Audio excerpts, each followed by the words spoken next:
मंगलमूर्ति सद्गुरु मिलवै सर्वाधार, मंगलमय मंगल करनो बिनु बहुमारंबा। श्रद्धेय महानुभावों,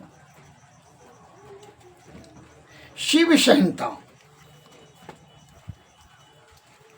में यह पद आया है,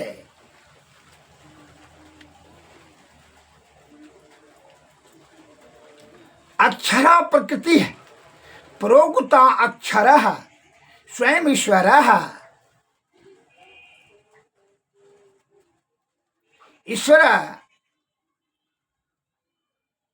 अनिर्गता सा ही प्रकृति का गुण बंधना, अर्थात अक्षर ही, अक्षर ब्रह्म ही स्वयं प्रकृति है और अक्षर को ही स्वयं ईश्वर जानोगे। ईश्वर से प्रकृति निकली हुई है और वही प्रकृति के सर्वादि त्रय गुण मिश्रित है, रजोगुण तमोगुण और सतोगुण, ये तीनों मिश्रित है। इसमें दूसरा पद में है आकार सात्विको ज्ञेय ओकार राजस अस्मृता मकार तामसा परुकोत्ता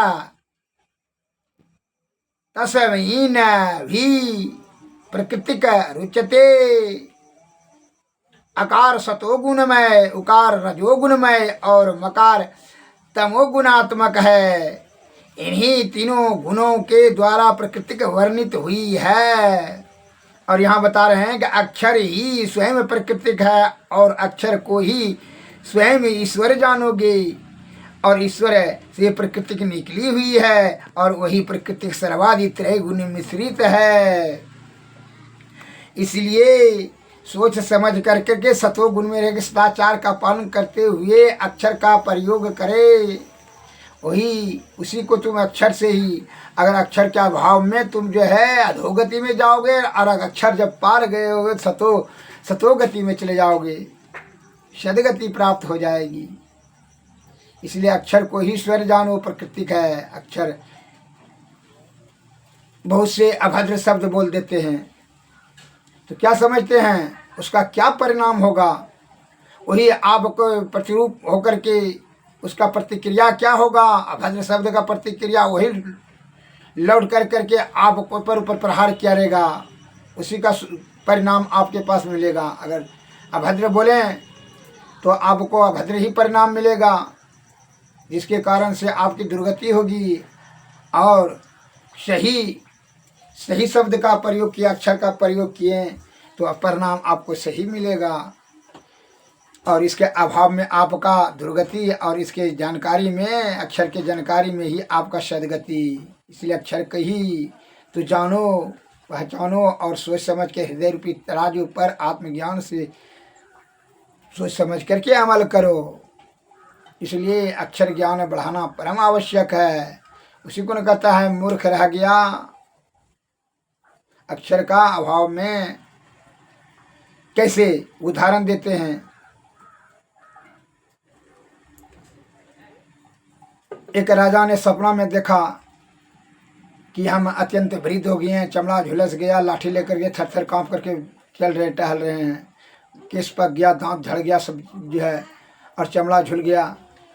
तो घोषणा किया कि इसका क्या अर्थ है, जो बता देगा उसको 5 लाख रुपया इनाम देंगे। एक पंडित जी आए, कहा कि हम बता देंगे, कि बताओ। तो उसने भरे दरबार में कहा, राजा साहब आप सभी अपने राजा परिवार को मार करके तब मरिएगा। तो राजा साहब क्रोधित हो गए कि इसका मतलब हम हत्यारा हैं, हम सब अपने परिवार राज परिवार को मार देंगे तब मरेंगे। सर हमको तो हत्यारा बना रहा है, तो हम हत्यारा हैं, हमारा इतना कठोर शब्द बोलेगा, तुमको संभाल नहीं है, शिष्टाचार नहीं है बोलने का, इतना हम असगुनाह हैं, अमंगल हैं, इसको फांसी का सजा दे दिया जाए। राजा को यह कठोर शब्द बोलता है, हमको हत्यारा बनाने की चेष्टा करता है, उसको फांसी सजा कर दिया, मृत्यु को प्राप्त किया वैसा कठोर शब्द बोलने से। और वही बात का जो 8 दिन के बाद एक पंडित आए, कहा कि महाराज हम बता देंगे। उस सपना का क्या अर्थ हुआ? बोल के हाँ बताइए। तो कहा महाराज आप अत्यंत दीर्घायुमान बनेंगे, आपका अकाल मृत्यु नहीं होगा, आप अत्यंत वृद्ध होकर के मृत्यु को प्राप्त करेंगे। आपको इधर कोई भी मृत्यु, अकाल मृत्यु जो आधे उम्र में मरता है, किसी भी कारण से आपकी मृत्यु नहीं होगी। आप अत्यंत वृद्ध होकर करके, बिल्कुल बूढ़ा होकर के तब मृत्यु को प्राप्त करेंगे। इसका तात्पर्य यह हुआ कि आप अपने राज परिवार से सबसे ज़्यादा दीर्घायुवान बनेंगे,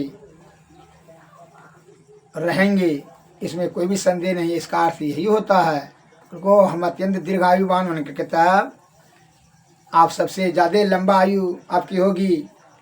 सब यदि 100 वर्ष जिएंगे तो आप 125 वर्ष जिएंगे। ओह अच्छा, तब तो हम सबसे दीर्घायुवान बनेंगे। ठीक, बहुत बढ़िया, सही तुमने कहा। उसको 5 लाख रुपया इनाम दिए राजा साहब और गले से हार निकाल करके दिए। ठीक है, अब शब्द तो एक ही बात हुआ, अक्षर तो एक ही बात हुआ। तो सब परिवार को मरने के बाद तब नहीं मरेगा। और उसने जो है कठोर शब्द बोला कि सब परिवार को मार करके तब मरिएगा, बात तो एक ही हुआ। लेकिन अक्षर अक्षर में विभेद है। उसको मृत्यु मिला, इसको जो है उपहार मिला, इनाम मिला। अब दूसरा उदाहरण देते हैं। एक पानी भर रही थी।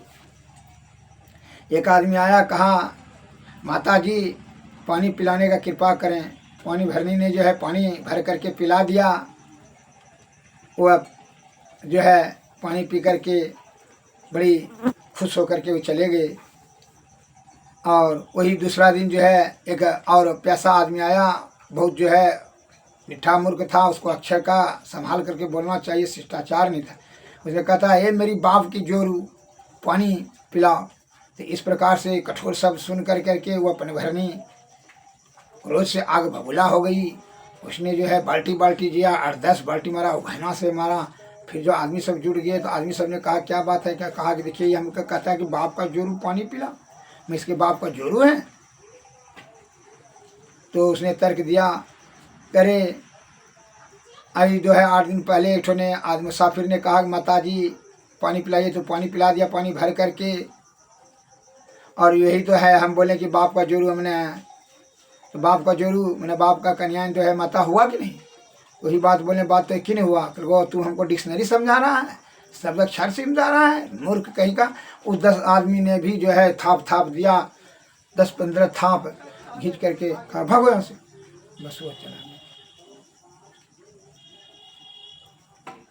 इस प्रकार से उसको जो है मुँह कान फूल गया, दिया मुँह कान फुला करके चला गया। अब समझ लीजिए बात एक ही हुआ, लेकिन अक्षर में अंतर भिन्नता होने के कारण से उसको मार खाना पड़ा। अब तीसरा उदाहरण देते हैं। एक किसान जो है पहाड़ी क्षेत्र में अपना धान का फसल कटवाने लग गया था, संध्या होने वाला था। तो जो है अपने 25-30 लेबर को बड़ी जोर से आवाज़ दे करके कहा, तीव्र आवाज में, जल्दी जल्दी जो है खेत का फसल समेटो।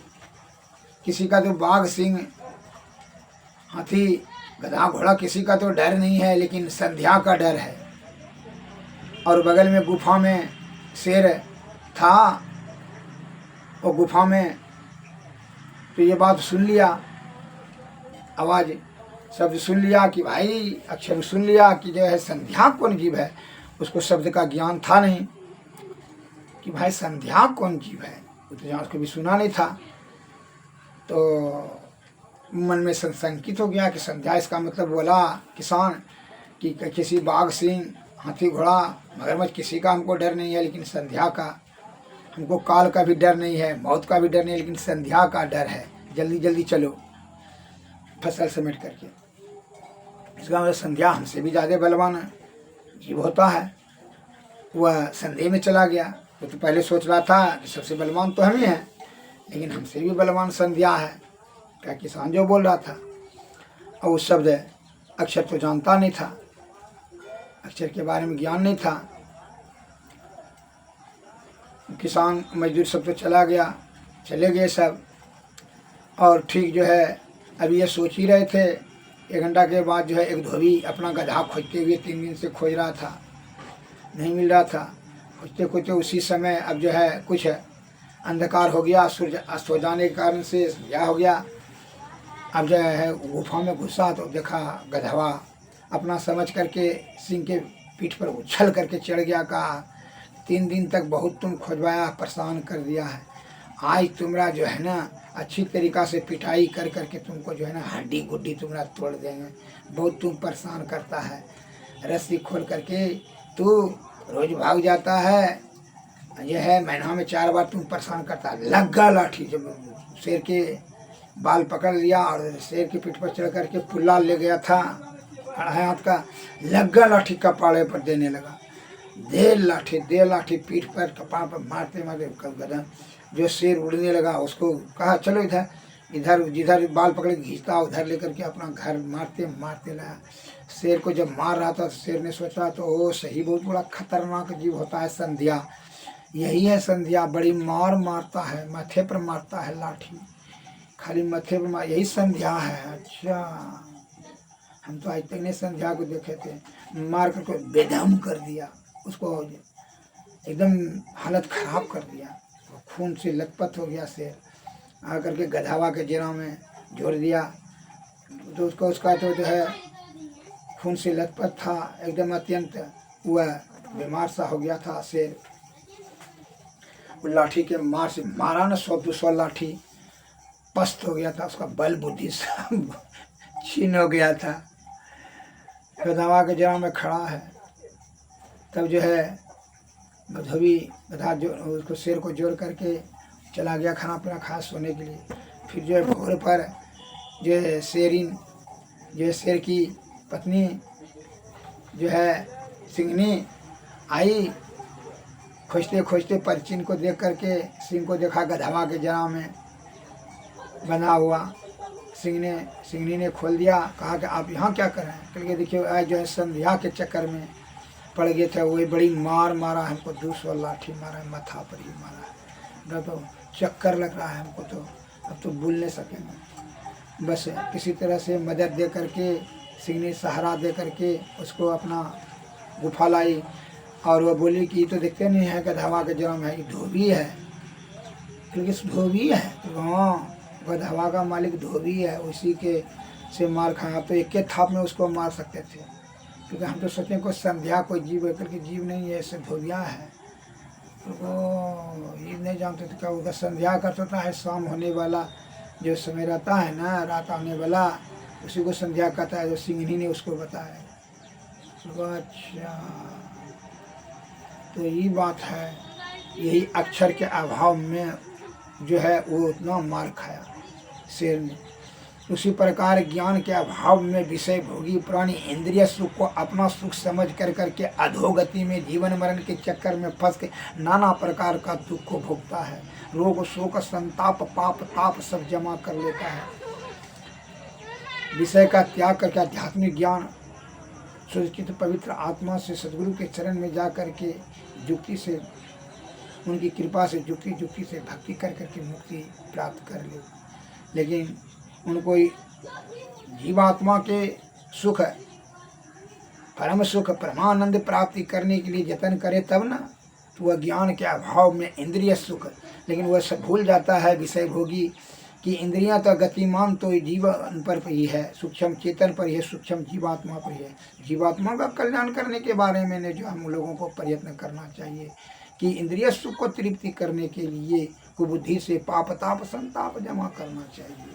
इसलिए संतों ने लिखा है कि यह तने कर फल इसे अनुभवाई, स्वर्ग में अल्प अल्प दुखदाई। हे भाई, जो है स्वर्ग का भी तो सुख त्याग कर कर करके जो है क्या कर, जीवात्मा का परम आनंद प्राप्ति करने के लिए श्री सद्गुरु के शरण में जाए, जा करके युक्ति प्राप्त कर, और युक्ति से भक्ति, भक्ति से तब मुक्ति, श्री सद्गुरु महाराज के लिए। लेकिन ज्ञान अक्षर के शब्द के अभाव में वह पथ भ्रष्ट होकर करके जन्म मरण के चक्कर में फंस करके रूप रस गंध शब्द स्पर्श इसके अधीन होकर के मन के मुताबिक काम करते हैं, जिसके कारण से आयु बल बुद्धि सब जो है उसी में खर्च कर देते हैं इंद्रिय सुख प्राप्ति करने में, जबकि भूल जाता है मन तो विषय का मालिक है तो करेबे करेगा, इंद्रियों का मालिक मन है तो विषय की आपूर्ति करने में वो सब लगेबे करेगा। जब राजा बना दीजिएगा लोभी लंपट को तो क्या क्या करेगा, और अराजकता विनाश उपद्रव उत्पन्न करवे करेगा। उसी प्रकार आप यह शरीर का मालिक राजा को बल्कि आपको चित्त और बुद्धि से कार्य कर करके जीवात्मा का कल्याण करने के में ही अपना आयु बल बुद्धि खर्च करना चाहिए। तो इंद्रिय को सुख रूप रस गंध शब्द स्पर्श के पीछे भागते हो, इसी के कारण से काम क्रोध मद मोह लोभ ईर्षा राग द्वेष मत्सर इसके चक्कर में फंस कर करके अपना आयु को और बल बुद्धि सबको खत्म करते। इंद्रियां जब शिथिल हो जाती तब उस समय तो पछताते हैं। इसलिए संत महात्मा कहते हैं कि तू ज्ञान बढ़ा मेरे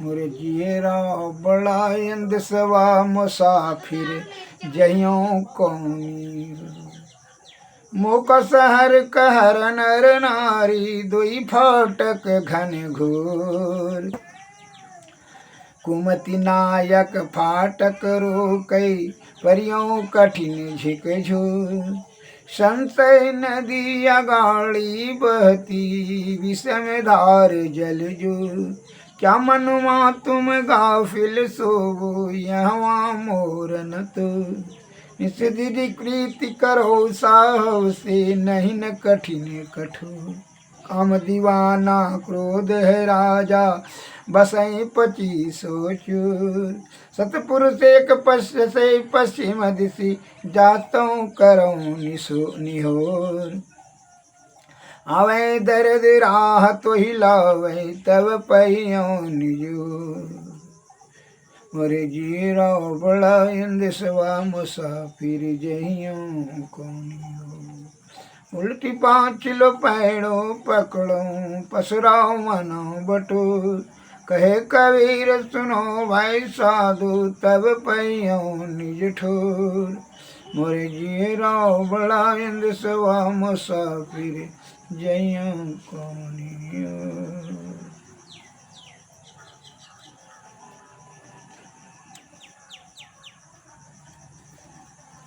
श्री सद्गुरु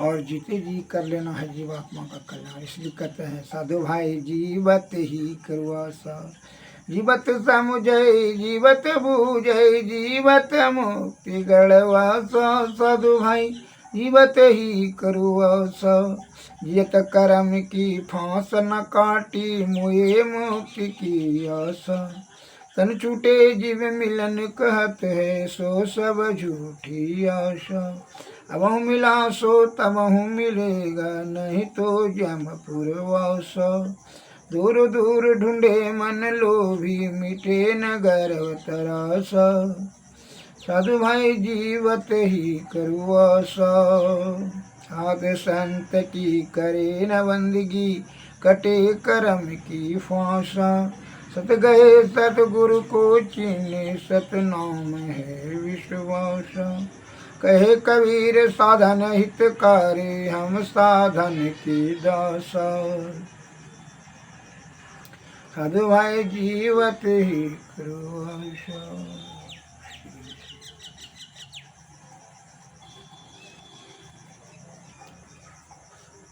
मैं तो आन पड़ी चोरन का नजर सतसंग बिना यतर सही इस सतसंग में लाभ बहुत है तुरंत मिलाओ गुरु से मूर्ख जन कोई सार न जाने सतसंग में अमृत वर से मैं तो यान पड़ी चोरन के सतसंग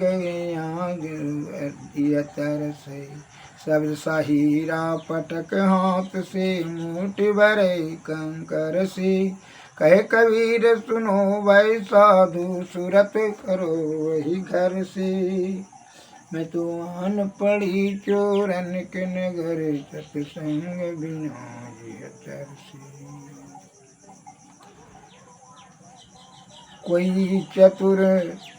कोई चतुर ना पावै पार, नगरिया वावरी। लाल लाल जो सब कोई कहे सब की गांठी ल। गांठी खोल के पर को नाही, तासे भयु कंगर। काया बड़े समुंदर के रो, था न पावे कोई। मन मर गई हैं डूब के हो, मानिक पर खैसुई। ऊंचा महल अगम पुर, जहवा संत समागम हो। जो कोई पहुँचे वही नगरिया, आवागमन न हो। कहे कबीर कहे कबीर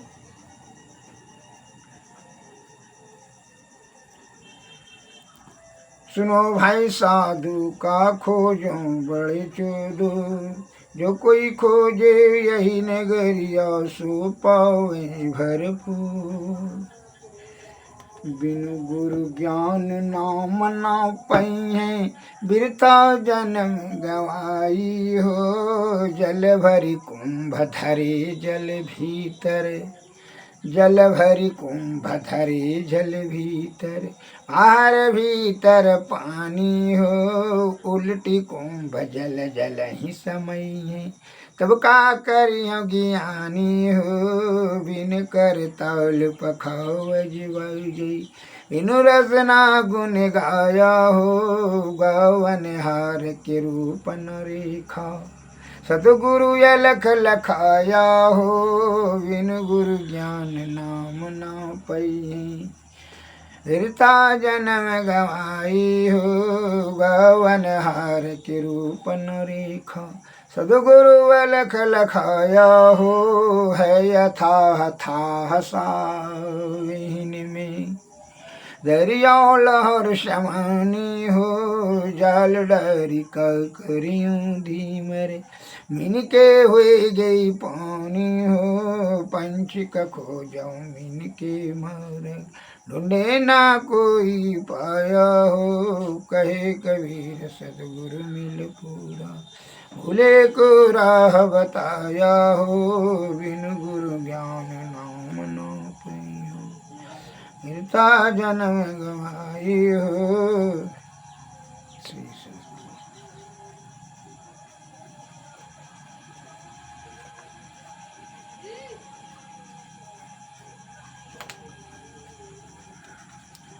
आरती तन मंदिर में कीजे, दृष्टि जुगल कर शन मुख लीजे। चमकै बिंदु सूक्ष्म अति उज्ज्वल, ब्रह्म ज्योति अनुपम लख लीजे।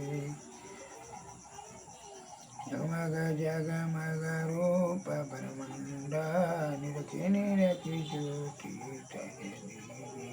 शब्द सूरत अभ्यास सरल तर, करि करि सार सवद गहि।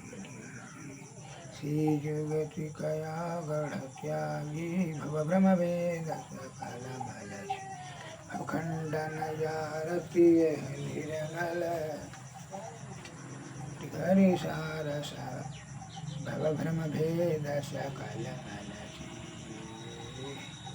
श्री जुगति कया गढ़ त्यागी, भव भ्रम भेद सकल मल।